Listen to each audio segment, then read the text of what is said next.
This is Art Television.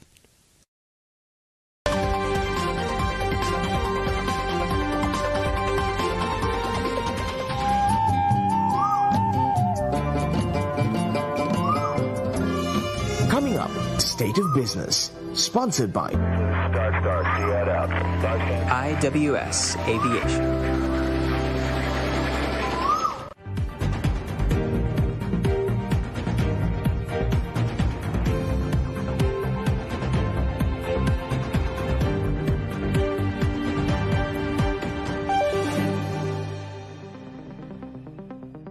A very good evening and a warm welcome to State of Business on Art Television. I'm Ashain Ali and let's have a look at the headlines first. Parliamentary session sees tense debate on the state of the nation. Sri Lanka deepens bilateral ties with friendly nations. News in detail. Parliament session commenced this morning as planned with the Speaker Mahinda Yapabe Wardena in the chair while protests were taking place on many roads leading to the Parliament premises. Parliamentary sessions commenced today with Dinesh Gunawardena and Johnston Fernando being reappointed as Leader of the House and Chief Government Whip respectively. Former President Maithripala Sirisena informed the Speaker that 14 SLFP MPs, including himself, have decided to remain as an independent group in Parliament. Former Minister Bimal Weerawansa said that 16 MPs, including himself, also decided to remain independent. Meanwhile, 12 SLPP MPs have also informed the Speaker that they will work independently in Parliament. Parliamentarian Vijaydas Rajpaksha requested the Speaker to form an interim government to solve current national issues. He also said that if this path is not taken, the whole country would face chaos. Parliamentarian Vijitha Herath requested the government to take immediate action by informing Interpol to arrest Avantgarde chairman Nissanka Senadipati, adding that he had left the country for Dubai this morning. Opposition's leader Sajith Premadasa urged the Parliament to abolish the executive presidency soon. ඒ නිසා කරුණා කරලා අපි විධායක ජනාධිපති ක්‍රමය වෙනස් කරන්නට ඕන බොහොම පැහැදිලිව. විශ්ව නෙවෙයි අපි විධායක ජනාධිපති ක්‍රමය වෙනස් කරමු. හැබැයි ඒවා වෙනස් කරලා මතක තියාගන්න ඕන විදියට නටන්න පුළුවන් විධායක අගමැතිවරයෙකුත් හරියන්නේ නැහැ. ඒකත් මම කියන්නට ඕන. checks and balances තියෙන්නට ඕන. විධායක ජනාධිපතිවරයාගෙන් හැදෙන්නේ ඒකාධිපතිත්වයක් ආඥාදායකත්වයක් විධායක අගමැතිවරයෙකුගෙනුත් ඒ වගේ දේවල් සිදු වෙන්න පුළුවන්. අර දැක්කම එක්කෙනෙක් කතා කරනකොට ඇවිල්ලා එක්කෙනෙක් මොනවද වැනුවා? ඒ වනන ඒවල් වලිනුත් හදා ගන්න පුළුවන් 3න් 2 6න් 5. ඒකයි ඇත්ත කතාව. එහෙම තමයි 20ක ඡන්ද ටික හදාගත්තේ. ඒකයි ඇත්ත කතාව. ඒ නිසා ගරු කතානායකතුමනි මේකට ආවයි කියලා මේ හොඳ ලස්සනට ඇඳගත්තයි කියලා හොඳට කූල් එකේ වායු සමීකරණය කරපු කාමරයක ඉඳලා කියලා මේ චූන් වෙච්ච කතා කියලා වැඩක් නැහැ. අපි මහ පොළොවේ මතය මෙතන නියෝජනය කරන්නට ඕන. මහ පොළොවේ මතය මොකද්ද? වෙනස් වෙන්න ඕන. ආණ්ඩුව වෙනස් වෙන්න ඕන. ජනාධිපතිවරයාගේ ඉඳලා මේ ආණ්ඩුව ඉල්ලාස් වෙන්න ඕන. TNA parliamentarian M.S. Sumandiran during today's parliamentary session called for the notification on the proclamation of emergency to be placed before Parliament as soon as possible. Former Prime Minister Ranil Wickremesinghe, addressing the Parliament, stated that global financial institutions, including the IMF, are ready to assist Sri Lanka if it acknowledges the current financial situation. There is a notification tabled today on the proclamation of emergency. Under the Constitution, this must be placed before Parliament and approved or disapproved at the earliest possible opportunity. I want to ask the government to place this tomorrow for Parliament to decide whether Parliament will approve of this or not, because otherwise they are misusing the powers by allowing it to remain for 14 days and then lapse. And anything done within those 14 days would be deemed legal. That's an abuse. That's an abuse of the process, abuse of the provisions of the Public Security Ordinance, and abuse of the provisions of the Constitutions. I am requesting that as the Constitution has mandated, even now we can suspend the standing orders and place the proclamation of emergency for a vote in this parliament now. මං එතෙන්ට යන්න කියන්නේ මට අවස්ථාව ලැබුණා IMF සංවිධානයේ කළමනාකාර අධ්‍යක්ෂතුමියට කතා කරන්න ලංකාවට උදව් කරන්න කැමතියි කිව්වා. ප්‍රශ්නේ උනේ ඒක අවසන් වෙනකම් මුදල් නැහැ. ඒ පාර ලෝක බැංකුවේ අපේ මේ කලාපීය නියෝජිත කතා කරාම කිව්වා එතන පටන් ගත්තොත් කෙටි කාලීන ණය අපි ලබලා දෙයි කියලා.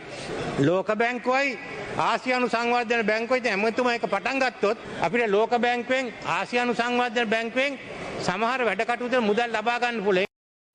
JVP leader parliamentarian Anura Kumara Disanayaka, also speaking during today's parliamentary session, suggested the lawmakers to think out of the box and look for solutions for today's unrest in the country beyond the constitution. Further into the session, former Minister of Ports and Shipping Rohitha Gabegunawardena presented his view on the nature of democracy. එතකොට දැන් මේ පාර්ලිමේන්තුවට නිශ්චිත වශයෙන් විෂයන් ගණනාවක් තිබෙනවා අමාත්‍යවරයෙක්ද නැති රාජ්‍ය අමාත්‍යවරයෙක්ද නැති. එතන මේ පාර්ලිමේන්තුවට වග කියන්නේ කවුද ඒවට?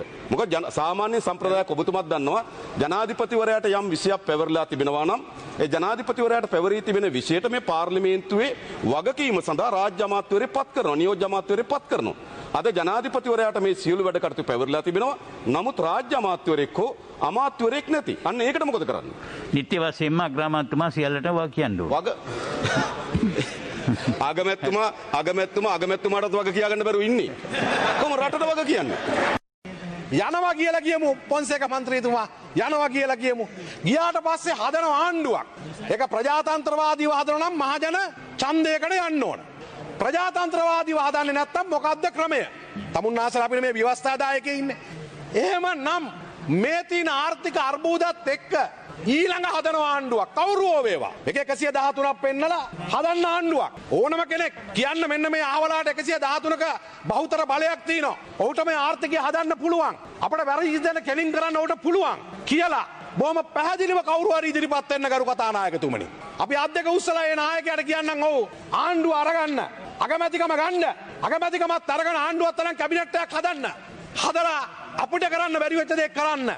හැබැයි තමුන්නාසටත් බැරි වෙච්ච වෙලාවට ඔය මහ ජනතාව ඇවිල්ලා ආපහු කියයි අන්න මම නම කියන්නේ ඒ ගත්තු කෙනාගේ නම කියලා go home කියයි.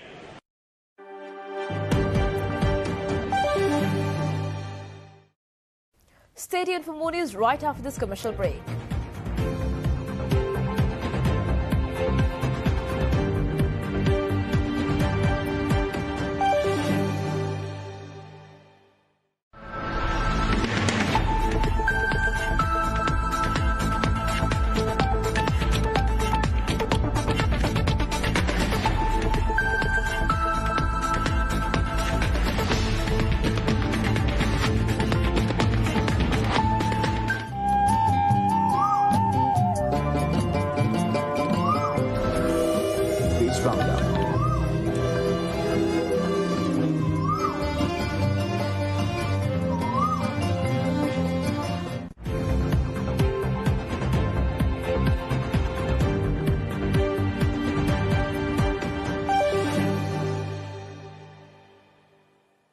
Welcome back after the break. Japan grants agricultural plant quarantine equipment worth $4.1 million to strengthen Sri Lanka's agricultural exports and green agriculture policy. Ambassador of Japan Mizuki Hideaki signed the exchange of notes for grant with Secretary to the Ministry of Finance S.R. Artikala yesterday. The grant expands agricultural production and exports and helps the import of safe agricultural products and organic fertilizers in Sri Lanka by enhancing phytosanitary capacity of 5 plant quarantine stations, including National Plant Quarantine Service and Bandaranaike International Airport. Sri Lanka has a long history of exporting quality agricultural products, including tea, rubber, coconut, spices, flowers, fresh fruits and vegetables. To accelerate the economic recovery from the pandemic, Japan has decided to provide modern Japanese equipment to contribute to the rapid detection of pests in agricultural products and expedite import and export clearance. This equipment will enable Sri Lanka to meet phytosanitary requirements in high-end markets and increase the export of fresh fruits and vegetables such as mangoes, rambutans, papayas, pineapples and curry leaves to Western countries, Japan and other countries. Japan believes that this assistance will contribute to improve farmers' income and the acquisition of foreign currency with increased agricultural export earnings and facilitate the green agriculture policy in Sri Lanka through import of safe organic fertilizers while contributing to enhancing the food security.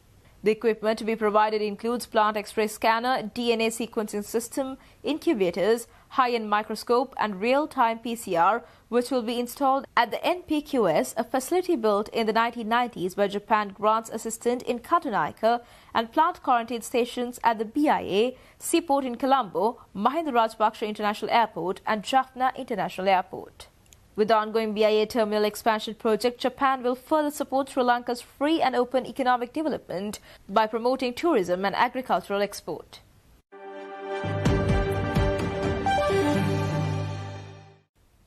The Embassy of Sri Lanka in Manila has initiated a virtual training program on training of trainers on rice integrated crop management for 32 agricultural extensions, technicians and researchers from the Sri Lanka Department of Agriculture. The program is conducted in collaboration with the Technical Cooperation Council of the Department of the Foreign Affairs of the Philippines in cooperation with the Department of Agriculture Philippine Rice Research Institute, also known as PhilRice.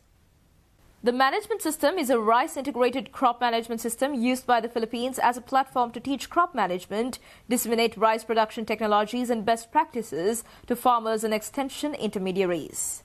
The tailor-made program for Sri Lanka will be implemented through group and experimental training comprising 3 modules aiming to enhance the knowledge and skills of the stakeholders on the production of high-quality inbred rice and seeds, rice crop management practices, farm mechanization, and how they can teach these to farmers in their areas of coverage. The Technical Cooperation Council Director General Lilibet De Pera, in her opening remarks, discussed that the activity is the 3rd stage of the agency's Technical Assistance Program for Sri Lanka based on the findings of their needs assessment visit in the country 2019. Ambassador of Sri Lanka to the Philippines, Shobhini Gunasekara, elaborated on the crucial role of the agriculture industry in economic and national development. She also discussed the policies and initiatives of the government of Sri Lanka on modernizing agriculture, increasing land productivity and promoting inclusive development towards rice self-sufficiency and sustainability. The ambassador further stated that the Technical Assistance Program has fostered collaboration in areas of mutual priority and strengthened bilateral relations between the 2 countries. The Technical Assistance Program is a South-South cooperation initiative of the Council aiming to provide technical assistance to developing countries in Asia and the Pacific in areas where the Philippines have developed an expertise. These activities are in line with the mutual goal of enhancing bilateral cooperation on account of the 60th anniversary of diplomatic relations between the 2 countries in 2021.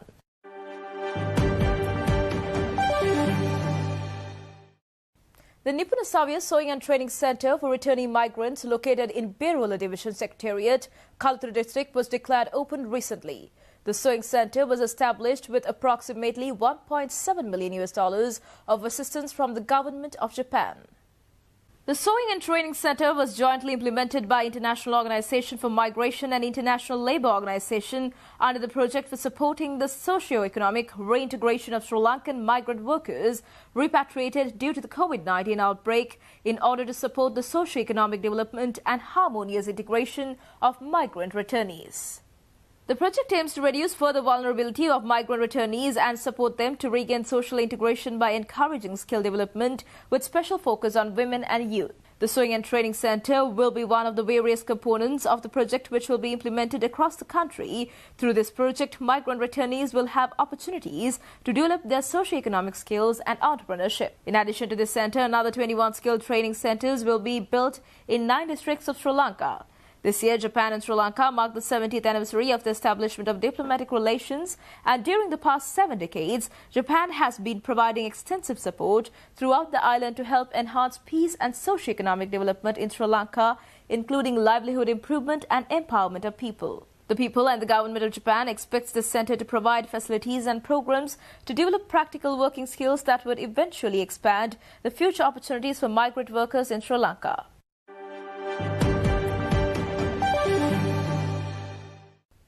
Stay tuned for stock updates.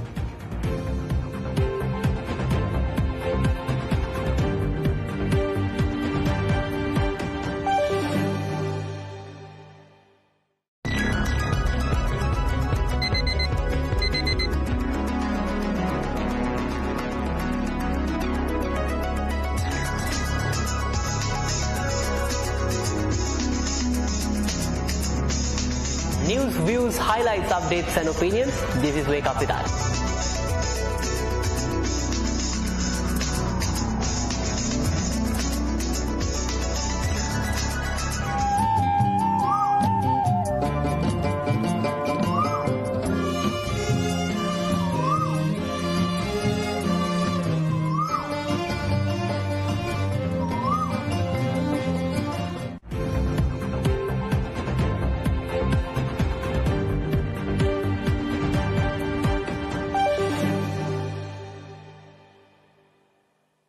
Trading at Colombo Stock Exchange ended on a positive note today. The All-Share Price Index gained 493.53 points to close at 8,738.08, and the S&P SL20 gained 187.44 points to close at 2,872.26. The turnover was 1.1 billion rupees and over 61 million shares were traded. Up next are Forex rates.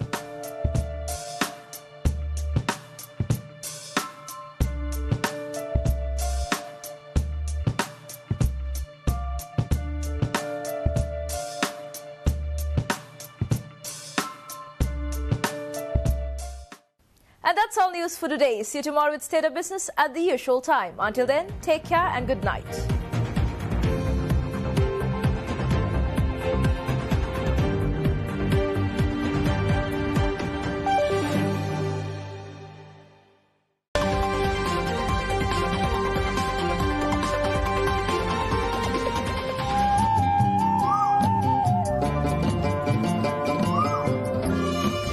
State of Business was sponsored by